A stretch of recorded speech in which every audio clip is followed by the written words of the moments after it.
Hi guys, I hope you all are doing great. हम लोग बात कर रहे हैं हमारे डेली करंट अफेयर सेशन की, जो सुबह 4 बजे अवेलेबल हो जाता है हमारे दोनों चैनल्स पिनाकुलर फ्रंटियर आईएएस पर। आज की तारीख है 4 नवंबर 2022।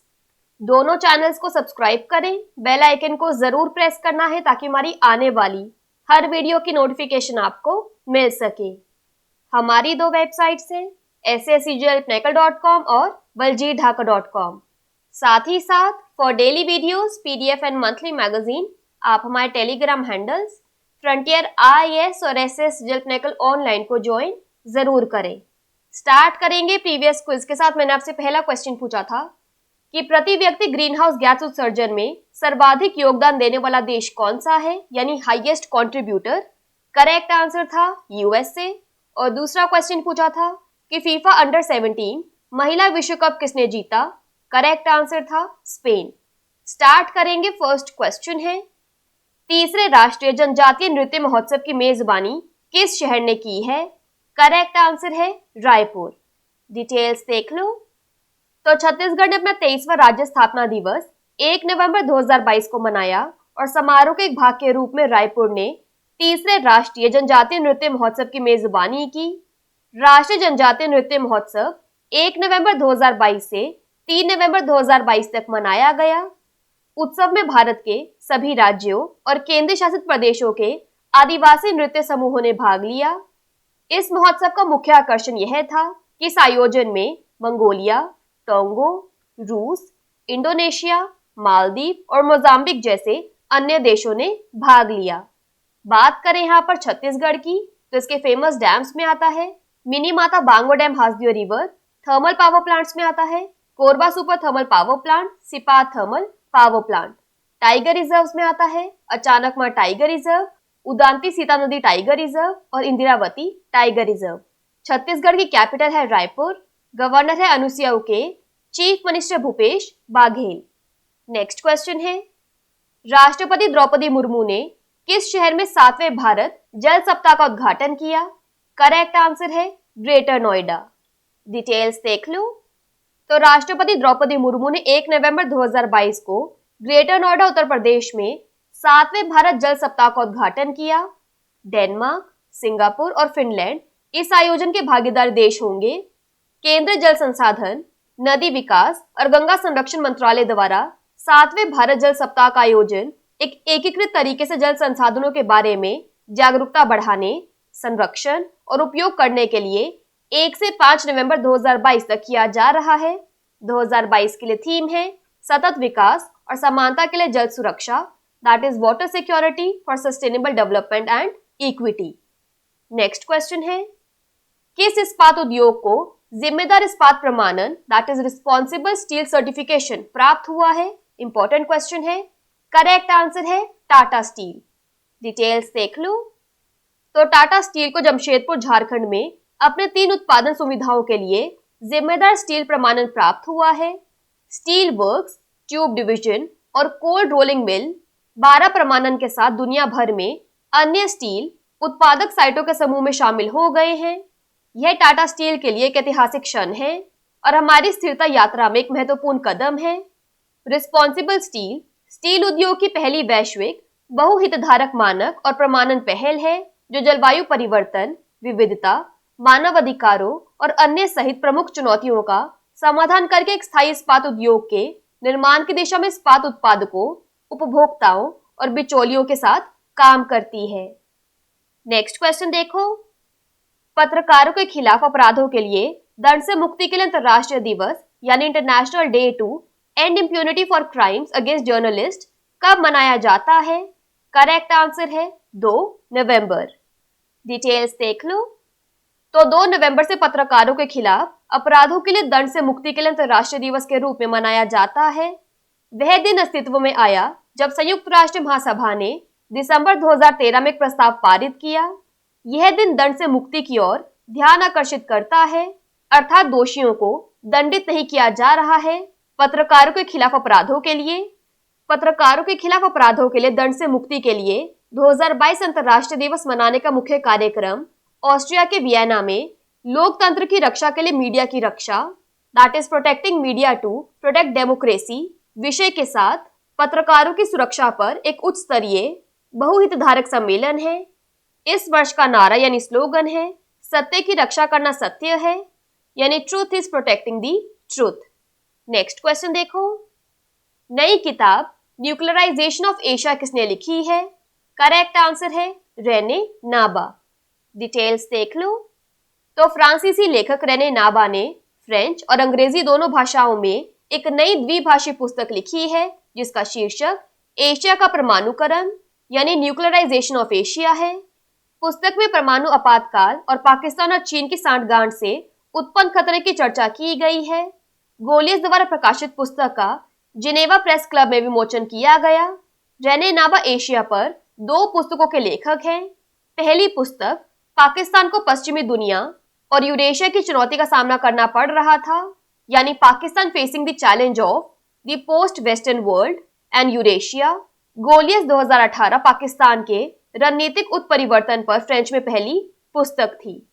नेक्स्ट क्वेश्चन है, किस देश ने यूएनएससी की घूर्णन मासिक अध्यक्षता यानी रोटेटिंग मंथली प्रेसिडेंसी ग्रहण की है? करेक्ट आंसर है घाना। डिटेल्स देख लो। तो पश्चिम अफ्रीकी देश घाना संयुक्त राष्ट्र सुरक्षा परिषद की रोटेटिंग मंथली प्रेसिडेंसी ग्रहण करता है। नवंबर 2022 के महीने के दौरान घाना परिषद की बैठकों गोद लेने यानी अडॉप्शन, बहस और परामर्श की अध्यक्षता करेगा और इसके अधिकार के तहत संयुक्त राष्ट्र के अंग के रूप में अपनी क्षमता में सुरक्षा परिषद का प्रतिनिधित्व करेगा। घाना 1 जनवरी 2022 को संयुक्त राष्ट्र सुरक्षा परिषद में फिर से शामिल हुआ। यह तीसरी बार है जब घाना परिषद में एक अस्थायी सीट पर कब्जा कर रहा है। इसे 1962 से 1963 तक परिषद में सेवा करने का अवसर दिया गया था और जनवरी 2006 से दिसंबर 2007 की अवधि के लिए वापस आ गया था। बात करें यहाँ पर घाना की, तो इसकी कैपिटल है आक्रा, करेंसी है घानियन सीडी। नेक्स्ट क्वेश्चन है, मैक्सिकन ग्रां प्री 2022 किसने जीता? करेक्ट आंसर है मैक्स वर्स्टेपेन। डिटेल्स देख लो। तो रेड बुल के ड्राइवर मैक्स वर्स्टेपेन ने मैक्सिकन ग्रां प्री 2022 में सीजन की अपने रिकॉर्ड सेटिंग 14th जीत का दावा करने के लिए पहले स्थान पर समाप्त किया। मर्सिडीज के लुइस हैमिल्टन और रेड बुल के सर्जियो पेरेस क्रमश दूसरे और तीसरे स्थान पर रहे। वर्स्टेपेन अब मैक्सिकन जीपी के इतिहास में सबसे सफल ड्राइवर हैं, जिसने अपना चौथा खिताब हासिल किया है। यह उनके करियर की 34वीं रेस जीत और 2022 सीजन की 14th जीत थी। यह उन्हें तस्वीर में देख लीजिए। नेक्स्ट क्वेश्चन है, किस पूर्वोत्तर राज्य में अपना पहला मछली संग्रहालय स्थापित करने की तैयारी है? करेक्ट आंसर है अरुणाचल प्रदेश। डिटेल्स देख लो। तो मत्स्य पालन मंत्री तागे तकी ने घोषणा की कि पूर्वोत्तर में अपनी तरह का पहला मछली संग्रहालय जल्द ही अरुणाचल प्रदेश में बनाया जाएगा। मछली संग्रहालय भारत के पहले एक्वा पार्क का हिस्सा होगा, जिसे केंद्र सरकार द्वारा अनुमोदित किया गया है। पार्क निचले सुबनसिरी जिले के तारीन जीरो में स्थापित किया जाएगा। यहाँ जीरो का मतलब शून्य नहीं है, स्पेलिंग यहाँ चेक कर लेना, दैट इज ZIRO। इसमें राज्य की सभी मछली प्रजातियां होंगी और मछुआरों के लिए एक प्रशिक्षण केंद्र के रूप में काम करेगी। चालू वित्त वर्ष में परियोजना के लिए पहली किश्त के रूप में 43.59 करोड़ रुपए की राशि स्वीकृत की गई थी। बात करें यहाँ पर अरुणाचल प्रदेश की, तो इसके फेमस डैम्स में आता है रंगा नदी डैम, फोक डांस में आता है बारदो छम, इसकी कैपिटल है ईटानगर, गवर्नर है BD मिश्रा, CM है पेमा खांडू। नेक्स्ट क्वेश्चन है, बांग्लादेश फिल्म महोत्सव के चौथे संस्करण का मेजबान कौन सा भारतीय शहर है? करेक्ट आंसर है कोलकाता। डिटेल्स देख लो। तो कोलकाता में बांग्लादेश फिल्म महोत्सव के चौथे संस्करण का उद्घाटन 29 अक्टूबर को हुआ था। यह कार्यक्रम पश्चिम बंगाल फिल्म केंद्र नंदन में हुआ। 5 दिवसीय कार्यक्रम में बांग्लादेश की 37 फिल्मों और वित्त चित्रों को परिसर में प्रदर्शित किए जाने की संभावना है। 2 नवंबर को संपन्न हुए कोलकाता में बांग्लादेश फिल्म महोत्सव के आयोजन का भारत का यह चौथा वर्ष था। बात करें यहाँ पर वेस्ट बंगाल की, तो इसके यूनेस्को वर्ल्ड हेरिटेज साइट्स में आता है सुंदरबन वाइल्ड सेंचुरी। वेस्ट बंगाल की कैपिटल है कोलकाता, गवर्नर है La Ganesan additional charge, CM है ममता बनर्जी। लास्ट क्वेश्चन है आज के सेशन के लिए, महाराष्ट्र का पहला इलेक्ट्रॉनिक्स विनिर्माण क्लस्टर किस शहर में स्थापित किया जाएगा? करेक्ट आंसर है पुणे। डिटेल्स देख लो। तो भारत सरकार ने महाराष्ट्र में पुणे के पास रंजनगांव चरण 3 में पहले इलेक्ट्रॉनिक्स विनिर्माण क्लस्टर ईएमसी को मंजूरी दे दी है।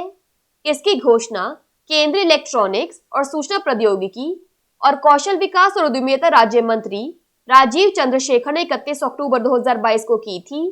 इलेक्ट्रॉनिक्स मैन्युफैक्चरिंग क्लस्टर ईएमसी में 2000 करोड़ रुपए से अधिक के निवेश को आकर्षित करने का लक्ष्य है, जिसमें आने वाले वर्षों में हजारों नौकरियां पैदा करने की क्षमता है। ईएमसी के विकास के लिए कुल लागत 492.85 करोड़ रुपए है, जिसमें से 207.98 करोड़ रुपए भारत सरकार द्वारा वित्त पोषित किए जाएंगे और शेष 284.87 करोड़ रुपए का योगदान महाराष्ट्र औद्योगिक विकास निगम, महाराष्ट्र सरकार की राज्य औद्योगिक एजेंसी द्वारा किया जाएगा। बात करें यहाँ पर महाराष्ट्र की, तो इसके वर्ल्ड हेरिटेज साइट्स में आता है Ajanta Ellora caves, Elephanta caves, Victorian gothic and art deco ensembles, Mumbai. National park में आता है Sanjay Gandhi national park, Gugamal national park, Tadoba national park. Maharashtra की कैपिटल है मुंबई, गवर्नर है भगत सिंह कोश्यारी, सीएम है एकनाथ शिंदे। क्विकली बात कर लेते हैं आज के सेशन की समरी की। तो third national tribal dance festival का आयोजन रायपुर में किया गया।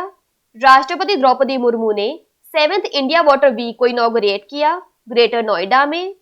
रिस्पॉन्सिबल स्टील सर्टिफिकेशन मिला है टाटा स्टील को। International day to end impunity for crimes against journalist 2 नवंबर को मनाया जाता है। New book nuclearization of Asia Rene Naba ने लिखी है। यूएनएससी की रोटेटिंग मंथली प्रेसिडेंसी मिली है घाना को। मैक्सिकन ग्रैंड प्रिक्स 2022 जीता मैक्स वर्स्टेपेन ने। अरुणाचल प्रदेश पहला नॉर्थ ईस्टर्न स्टेट बन गया है जहां पर फिश म्यूजियम स्थापित किया जाएगा। बांग्लादेश फिल्म फेस्टिवल के 4th एडिशन को होस्ट किया कोलकाता ने। और महाराष्ट्र का पहला इलेक्ट्रॉनिक्स मैन्युफैक्चरिंग क्लस्टर पुणे में स्थापित किया जाएगा। बात कर लेते हैं आज के सेशन के क्विज फॉर द डे की। आपका पहला क्वेश्चन है, प्रवासन और गतिशीलता पर छठा भारत यूरोपीय संघ उच्च स्तरीय संवाद किस शहर में आयोजित किया गया था? और आपका दूसरा क्वेश्चन है, साइबर और वित्तीय अपराधों पर अंकुश लगाने के लिए किस राज्य में एक समर्पित साइबर खुफिया इकाई स्थापित की जाएगी? दोनों क्वेश्चंस हमारे प्रीवियस सेशन से हैं। इनके आंसर नहीं आएगा तो उनको चेक कर लेना। दोनों चैनल्स को सब्सक्राइब करें, बेल आइकन को जरूर प्रेस करना है ताकि हमारी आने वाली हर वीडियो की नोटिफिकेशन आपको मिल सके। हमारी दोनों वेबसाइट्स और टेलीग्राम हैंडल्स को ज्वाइन जरूर करना है। Thank you so much. I will see you in my next session.